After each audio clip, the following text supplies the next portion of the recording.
আচ্ছা, একটা কথা তো আমাদের সমাজে প্রচলিত আছে যে আমরা যখনই ভালো কিছু করি অন্য মানুষ আমাদেরকে পিছ থেকে টেনে ধরে নামিয়ে দেয়। মানুষ মানুষের ভালো দেখতে পায় না।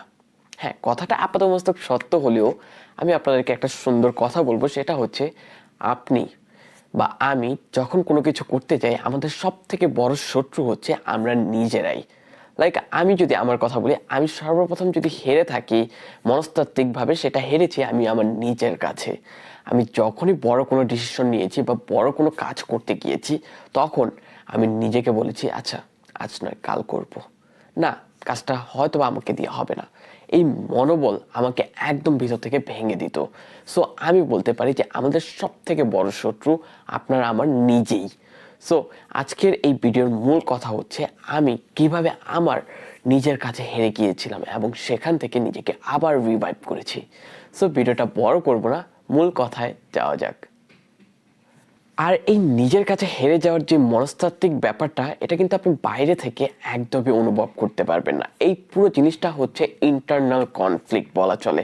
লাইক আমি চিন্তা করতাম আমি ভালো একটা কাজ করব, বাট নিজের ভিতরে ভয়ও পেতাম আচ্ছা কাজটা কি শুরু করতে পারবো। লাইক আমি চেষ্টা করতাম একটা নতুন ব্যবসা দাঁড় করানোর জন্য, বাট আমার ইন্টারনালি একটা কনফ্লিক্ট চলতো যে না, এখনো হয়তো আমি রেডি নই কাজটা শুরু করার জন্য। আমি সব থেকে ভয়ঙ্কর বিষয় কি ছিল, আমি আস্তে আস্তে নিজের ভিতরে এক্সকিউজ তৈরি করা শুরু করলাম যে এখন হয়তো আমার সময়টা ভালো নয়, বা আমি এখনো রেডি নয়, হয়তো আমি আরেকটু অপেক্ষা করলে আরেকটু পারফেক্ট হয়ে দেন শুরু করতে পারবো।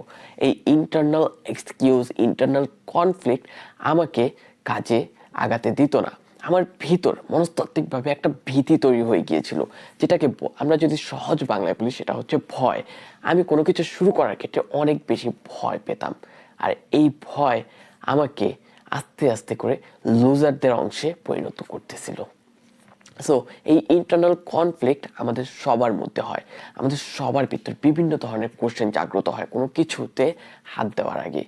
সেই কোশ্চেনগুলোকেই আপনাকে ইগনোর করতে হবে, এই জিনিসটাকেই, এই কনফ্লিক্টটাকে ওভারকাম করতে হবে। সো এই ভিডিওতে যদি শেষ পর্যন্ত দেখেন, এই কনফ্লিক্ট, এই ভয়, সকল কিছু দূর করার প্রক্রিয়া এবং উপাদানগুলো আমি আপনাদের সঙ্গে শেয়ার করব। সো ভিডিওটার সঙ্গে লেগে থাকুন। সো একদিন আমি রিয়েলাইজ করতে পারলাম যে আমার সব থেকে বড় শত্রু আমি বাহিরে খুঁজতেছিলাম, বাট আমার শত্রু আমার নিজের ভিতরে বাসা বেঁধে আছে। সো আমি যখন এই জিনিসটা বুঝতে পারলাম যে আমার এনিমি আমি নিজেই, তখন থেকেই আমি ঘাটাঘাটি করা শুরু করলাম। আমি আরও বেশি ডিপ ডাউন দিলাম যে আমার সমস্যাগুলো কোথায় হচ্ছে।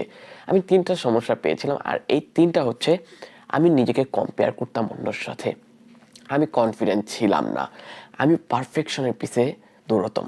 এই তিনটা জিনিস যখন আমি বুঝতে পারলাম, তখনই আমি বুঝতে পারলাম এই তিনটা জিনিসের কারণে আমার ভিতরে একটা ভীতি তৈরি হয়েছে, ভয় তৈরি হয়েছে। আর এই ভয় অলওয়েজ আমাকে কাজ থেকে দূরে রাখতো। আমি সবসময় নিজেকে কম্পেয়ার করতাম অন্যের রেজাল্ট দেখে। আমি হিংসা করতাম যে ও এত ভালো করতেছে, আমাকে দিয়ে কেন হচ্ছে না। আমি কম্পেয়ার করতাম যে ও হাত দিল যেখানে সেটাই স্বর্ণ হয়ে যাচ্ছে, বাট আমি যখনই হাত দিচ্ছি সেই জিনিসটায় স্বর্ণ নয় বরং জিরো হয়ে যাচ্ছে। আমি কখনো ভাবিনি যে তার পিছে যে ফাউন্ডেশনটা রয়েছে বা তার কাছের যে শিকড়টা রয়েছে সেটা অনেক বেশি স্বচ্ছ ছিল, অনেক বেশি এক্সপিরিয়েন্স ছিল, যেটা আমি ছিলাম না। আমি স্কিল শিখতাম না, আমি চেষ্টা করতাম তার মতো সাকসেস হতে। আমি কম্পেয়ার করতাম তার 10 বছর পর সফলতাকে, বাট তার যে আগের যে কাজগুলো ছিল সেগুলো আমি জাজ করতাম না। সো এই জিনিসটা থেকে যখন আমি বের হতে পারলাম, তখনই আমি বলতে পারি যে আমার টার্নিং পয়েন্টটা শুরু হলো। লাইক এখন যদি আপনারা আমার ভিডিওগুলো দেখেন, আমার ভিডিওগুলো একদম পারফেক্ট না, বাট আমি আমার রিয়েল লাইফ এক্সপিরিয়েন্সগুলো আপনাদের সঙ্গে শেয়ার করতেছি। এখানে এডিটিং ভালো না, এখানে থাম্বনেল ভালো না, কোনো অ্যাসিও নেই, কিচ্ছু নেই, বাট আমি ট্রাই করতেছি। আই ডোন্ট নো যে 10 ইয়ার্স পর এই ভিডিওগুলো কোথায় থাকবে, এর রেজাল্ট কী হবে, I have no idea, but আমি স্টার্ট করেছি। আই হোপ একসময় একটা ভালো পর্যায়ে যাবে।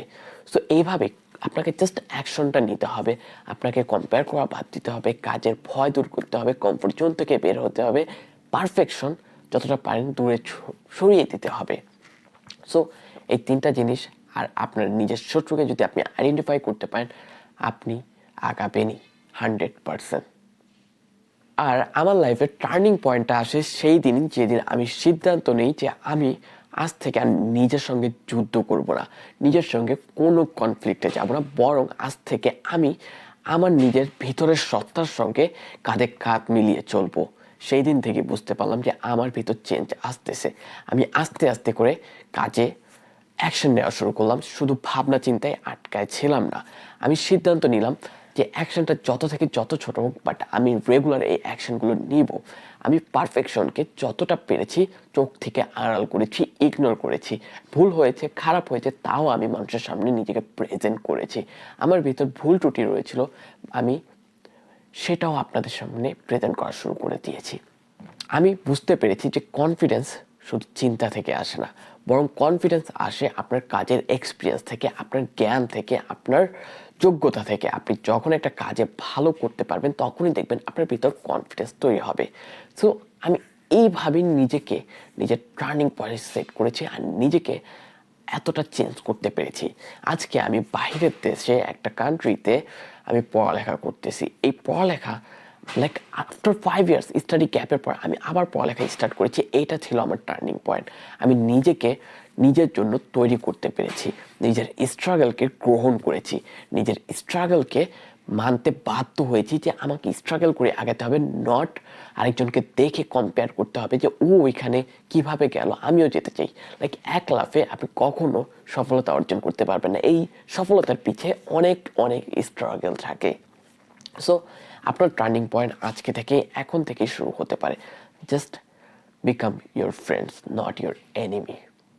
আপনি যদি নিজের ওপর বিশ্বাস হারিয়ে ফেলেন তাহলে দেখবেন আপনি যতই কষ্ট করেন, যতই কাজ করেন, সেগুলোর কোনো মূল্য আপনি পাবেন না। আপনাকে জাস্ট একটা ছোট্ট একটা ঘটনা বলি।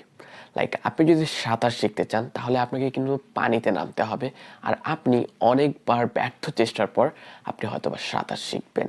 সো আপনাকে জাস্ট সিদ্ধান্ত নিতে হবে আপনার লাইফের কন্ট্রোল কার হাতে রাখবেন। আপনি যদি কাউকে অনুমতি না দেন, কেউ আপনার লাইফে ইন্টারফেয়ার করতে পারবে না। আর আমাদের সব থেকে বড় শত্রু আমরা নিজেই, কারণ আমরা নিজেই নিজের লাইফ নষ্ট করি, কারণ অন্যের পক্ষে আমাদের লাইফ নষ্ট করা কখনোই পসিবল না। সো নিজেকে যতটা পারা যায় কন্ট্রোলে রাখতে হবে, ডিসিপ্লিনে রাখতে হবে।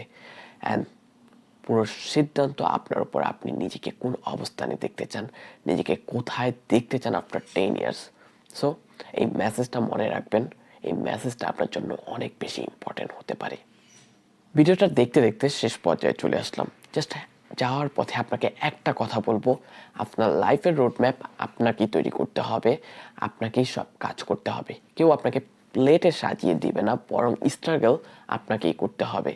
সো আজকের মতো ভিডিওটা এখানেই শেষ করতেছি। যদি ভিডিও থেকে আপনি কোনো মেসেজ নিজের জন্য কাজে লাগাতে পারেন তাহলে অবশ্যই সাবস্ক্রাইব করবেন।